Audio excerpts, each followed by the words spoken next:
Hello viewers, আসসালামু আলাইকুম। আজকে রান্না করব আমি খাসির মাংসে খাসি সাদা মাংস, খাসি দিয়ে সাদা মাংস রান্না করব। এখন দিচ্ছি একে একে মশলা। গরম মশলা,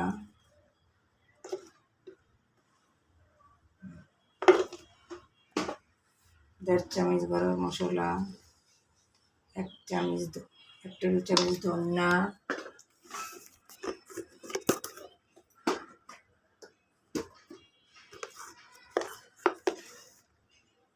দেড় টেবিল চামচ মরিচ,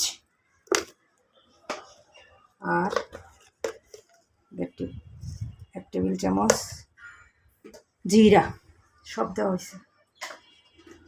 লবণ দিচ্ছি এক টেবিল চামচ। এখন দেব একটু তেল, সাদা তেল।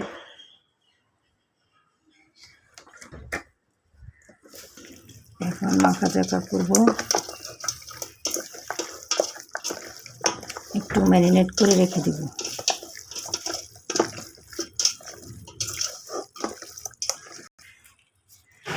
চিপটা দিচ্ছি, আবার একটু দইও দিয়ে লেবু চিপে দিচ্ছি, আর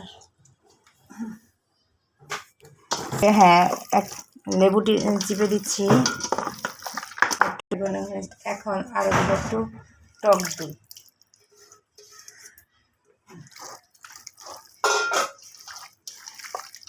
আমি বাসায় দই বানাইছিলাম, সেই দইটা আবার আমরা দই বাসায় বানাই বাসায় খাই।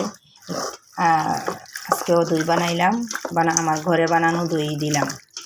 আচ্ছা, আমি খেতে দিচ্ছি। এখন রেখে দিন দইয়ের ভিডিওটা দিব, কিভাবে দই বানাই। এখন ম্যারিনেট করে রেখে দিচ্ছি। আচ্ছা, 3-4 ঘন্টার জন্য রেখে দিলাম। হ্যাঁ, আমি 3-4 ঘন্টা রেস্টে রেখে দিলে মাংসটা খুবই তাড়াতাড়ি সিদ্ধ হয়ে যাবে। এই জন্য 3 ঘন্টার জন্য রেস্টে রেখে দিলাম।